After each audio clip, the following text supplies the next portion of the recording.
მამისაითა და ძისაითა და წმინდის ასულისაითა. ქრისტე აღდგა. ქრისტე აღდგა. ქრისტე აღდგა. ქრისტე აღდგა ჭეშმარიტად, მაგრამ მოციქულებმა და პირველმა მოწაფეებმა ქრისტესი, რომელიც 500-ზე მეტი იყვნენ, ძალზე ძნელად ირწმუნეს მისი მკვეთრით აღდგომა. გასული კვირა იყო კვირაცხოვლობის დღესასწაული, ესევე სხვაგვარად იწოდება თომასაგან მაცხოვრის გვერდის განხილვისა.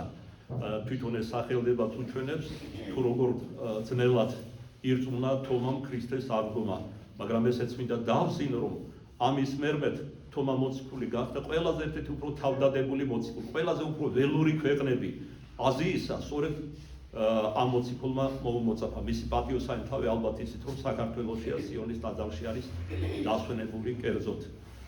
მთელი 40 დღის განმავლობაში ეჩვენებოდა მკვეთრით აღდგარი უფალი ჩვენ იესო ქრისტე მოციქულებსა და მოწაფეებს. საკმაოდ ბევრი გამოცხადება დასჭირდა.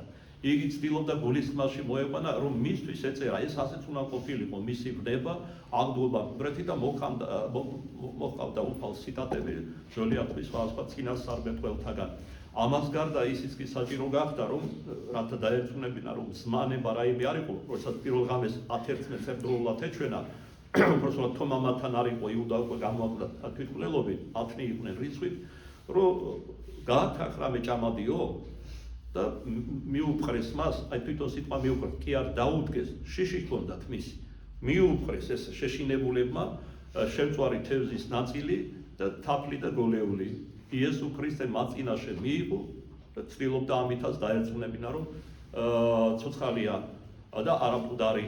მოვედით და შემახენით ხელი, განიხილეთ ჩემი ხელი, ფეხი, გვერდი, რომელიც ნატანჯი ჰქონდა და ნამუსრები და დარწმუნდით, რომ მე ვარ თქვენი მოძღვარია. ჩვენ როცა გასულ კვირაცხოვლობას ვხადაგებდით, წმინდა კირილე იერუსალიმელთან ერთად დავსინეთ, რომ აი რატო ეჩვენაო ნახშვალებით უფალი ნაგმირევი გვერდით. ნუ თუ ვინც ყოჭლი ან ბრმა იყო მიწიერი ცხოვრებაში, სასუფეველშიც აღდგომის შემდგომ ასეთი იქნება. არა, რა თქმა უნდა. ჯერ ერთი ეჩვენა ამგვარად უფალი იმის გამო, რომ თომამ მოითხოვა, როცა უთხრეს, რომ აღდგა ნამდვილვე, ანუ ჭეშმარიტად მკვეთრით უფალი, თომამ ამაზე მოციქულებს მიუგო, ვიდრე ჩემი თვალით არ ვიხილა უფალს, ჩემს თითს არ დავასხამ მის ნახშვალები ნიშნად დავურსმებს, ლურსმანია ძველ ქართულად სამშვალი. და ვიდრე ხელით არ შევეხები მის ჭრილობას, რომელიც მარჯვენით დგას, რომელიც ბევრად ღრმა იყო, იმიტომ რომ აქ ლურსმანი დაჰკრეს, გვერდში კი ლახვარი და დიდი ჭრილობა დაუტოვს, აი მუშტით შედიოდა ადამიანისა. მანამდე არ დაბრუნდა. მას ამის გამო ეჩვენა პირველ ყოვლისა, აი ამ ყველაფრით ნამშვალებით და განგმერილი გვერდი და მეორე მხრივ წმინდა მამათა ნაწილი გვასწავლის ამბობს, რომ ეს მისი ჩვენდავე უკედეგანო სიყვარულისა და ესე იგი ერთგულების ნიშანი არის. მისი ჯვარი, მისი ტანჯვა, მისი წამება და საუკუნო თუკუნისამდე იქნება ქრისტეს უხსნელ და ყოვლადწმინდა სხეულზე, როგორც ნამშვალები, ესე განგმერილი გვერდი. ღვთის დიდი წყალობა არის ისიც, რომ ამ ქვეყნად არსებობს წმინდა ხატები. ალბათ იცით, რომ პირველი ვინც ხატი გამოსახა ანგელოსთან, როგორც ესეთი იყო მოსე შვილისდებელი და წინასწარმეტყველი, რომელსაც თავად უფალმა საბაოთმა უბრძანა პირველ მოძრავ ეკლესიაში კარავში, წმინდა წიათაში, სადაც უნდა კიდობანი შვილისა დაედგა, მარჯვნივ და მარცხნივ კიდობნისა გამოესახა ქერაბინთა ხატები. ქერაბინები თქვენ იცით, რომ პირველი ტრიადის ანგელოზები არიან, ერთ-ერთი ყველაზე მაღალი. ჯერ სერაბინები, შემდეგ ქერაბინები. ქერაბინები წმინდა მამათა სწავლებით, საზოგადოდ ეკლესიისა, დიოსნისე, არეოპაგელისა და ესე შემდეგ, არიან იდუმალ თავის თავში ღვთიური დიდების მატარებელი ანგელოზი. აი ერთ-ერთ ლოცვაშიც კი ასეთი რამ ჩამჩა მეხსიერებაში სიტყვები ნახმარი დიდებაი ქერაბინთაი სვალაკ კარაულსა ზედა. ესე იგი ქერაბინებზე განისვენებს უფალი და და ისე დაიმდაბლა თავი რომ კარაულზე, ანუ სახედარზე დაждაო, ბზობის დღესასწაულზე არის ამ ქადაგებაში ნახსენები ერთ-ერთი წმინდა მამისაგან. და ესეც მისი თამდაბლობის და სიყვარულის გამოხატულება იყო, რა თქმა უნდა. ისე რომ იქიდან აქამდე მოსედგან დღემდის ღვთის მადლით იქმნება და მრავლდება ხატები. არსებობს ორიგინალური ხატებიც. აი მაგალითად უახლოეს ხანებში, როდესაც ჩვენი კახად, რომელსაც დაწყებული აქვს მამა იოანესთვის მონასტრისთვის გაბრიელ აღსარებლის სალოსის ხატი, დიდი ხატია, ვრცელი ხატია და ამ ტაძრისთვის ჩვენი კურთხებით წერს ასევე სიმეონ ღვთის მიმრქმელის ხატს, ერთის და მეორეს დაწყებულია ფერების შევსებაღა დარჩა. ამის მერე ვფიქრობთ გამოვსახოთ ძალზე უჩვეულო ხატი. მე სულ რამდენიმე დღის წინ ვნახე და გამშვიბრდი ამ ხატზე, ადრე არ მქონდა ნანახი, სადაც ესე იგი მაცხოვარი არის გამოხატული, რომელსაც კალთაში მიწვენილი ჰყავს არა ყრმა, არამედ ხმათვილი იესო. ხოლო ფერხთით მორიდებით ქედადრეგილი დგანან მთავარანგელოსები და ხელთ უფხრიათ ქრისტეს წამების იარაღები, ჯვარი პატიოსანი, ლახვარი, ღრუბელი და ასე შემდეგ. და არის მეორე ხატი ვნახე ასევე სადაც ხმათვილი იესო მიწოლილი არის ჯვარზე, ასეთი რამ არსად არ მინახავს მე. და ხელში უჭირავს ეკლის გვირგვინი და გარშემო უწყვია მისი წამების იარაღები. ამ ხატს ქვია ერთსაც და მეორესაც, რომელიც აქვს მიურულებელი თვალი უფლისა. აი ვფიქრობ, ერთ-ერთ უახლოეს ხანებში ეს ხატი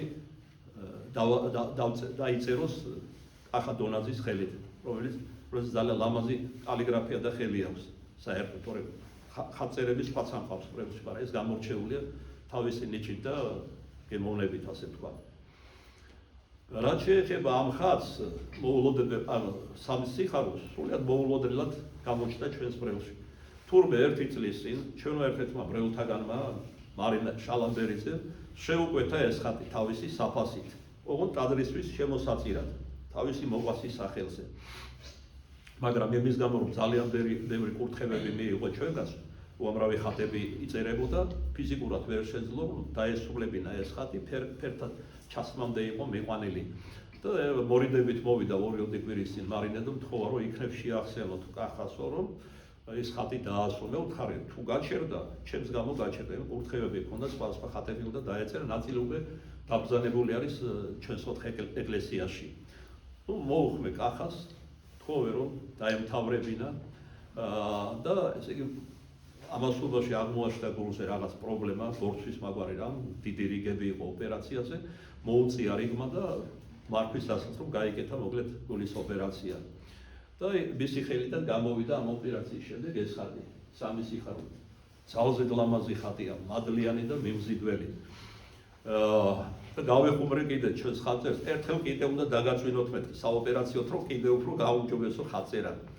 მერტმა ჯანმრთელობა მისცოს, დიდხანს ადიდებინოს თავისი ძვირფასი ხელით, უფალი და მისი წმინდანები, როგორც ღვთისმშობელი მარიამი. რაც შეეხება თავად ამ ხატის ისტორიას, ასეთი არის. მე-20 საუკუნის დასაწყისში ერთ-ერთი რუსი ცნობილი მხატვარი იმ დროისთვის ჩამოდის იტალიიდან და თან ჩამოაქვს ხატი. ეს არის არსებითად მართალი ოჯახის ხატი, იოსებ დამწინდველი, ღვთისმშობელი და სხვანი არიან გამოხატული და დაუტოვა თავის ნათესავს და თავად უკან დაბრუნდა უცხოეთში. ყავდა ასევე მღვდელი ნათესავი, როგორც აღმოჩნდა, რომელმაც რა გაიგო ამ ხატის შესახებ, ითხოვა ნებართვა თავის ტაძარში პოკროვკაზე, მოსკოვში გადაასვენა და წიგარშის თვალში დაასვენა ღვთისმშობლის ეს ხატი.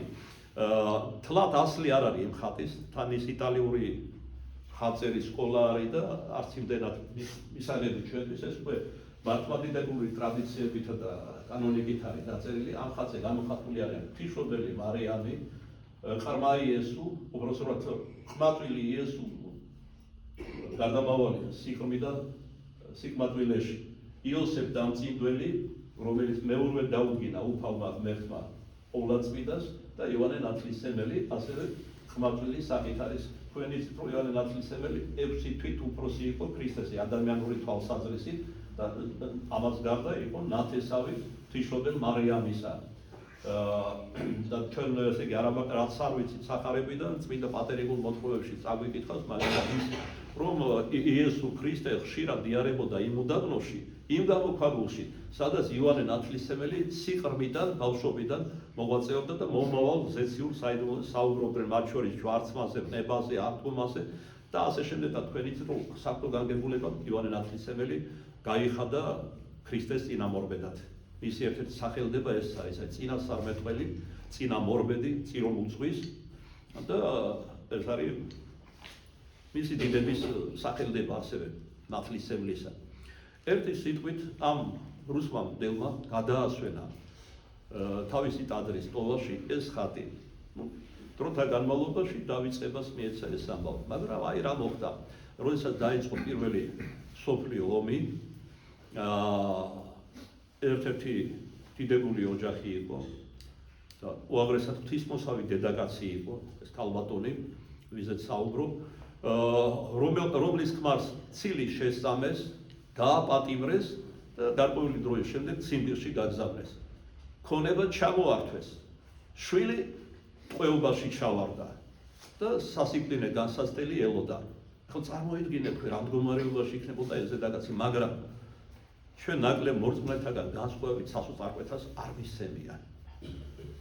ხურვალი გულით შეროდა რა ღვთისმშობელ მარიამისა და სანდა ევედრებოდა რომ დაეხსნა მისი მოყვასი ამ განსაცდელებიდან. აი ერთხელაც არც დიდი ხნის შემდგომ ძილსა შორის სულ სიზმარში მას ესმის დედაკაცის ხმა, ეს იყო ღვთისმშობელი მარიამი. მოძებნე ჩემი ხატი სამი სიხარულისა და მე შენ მოგანიჭებ სამ სიხარულს. სარტად დარჩა დედაკაცი ორ სიტყვენ თვალები ღია დარჩა. სასწრაფოდ იმავე დღეს შეუდგა ამ ხატის ზიებას. მოსკოვის საკმაოდ ვრცელი ქალაქია შემოგარენი მისი. ძალზე ბევრი ეცია ვერსად ვერ ნახა და ესე გულდაწყვეტილი იყო. თან განიცდიდა თავის მოყვასზე. ყოველთვის შეიძლება ერთის და მეორეს სიკვდილისთვის გადაეცათ. და აი ბოლოს ღვთის მადლით პოკროვის ნათლისმცემლის სახელობის ეკლესიაში მან მიაგნო ამ ხატს. დაემხო და აცრემლებული შეევედრა თავისი ქმრისთვის, შვილისთვის და მართლაც მიიღო სამი სიხარული. რამოდენიმე დღის შემდგომ უკან გამოიხმეს მისი ქმარი, გაამართლეს, ქონება დაუბრუნეს, რომელიც უსამართლოდ ჩამოართვეს, ხოლო შვილი დაბრუნდა ომიდან სახლში. უვნებელი. ეხლა ზოგიერთები ამბობენ ესე გადმოცემით, რომ რატო ქვია სამი სიხარული. იმიტომ რომ მასზე გამოხატულია ღვთისმშობლის სამი სიხარულიო, ყრმა იესო, იოსებ დამწინდელი და ნათლისმცემელი. შესაძლოა ეს ასეც არის.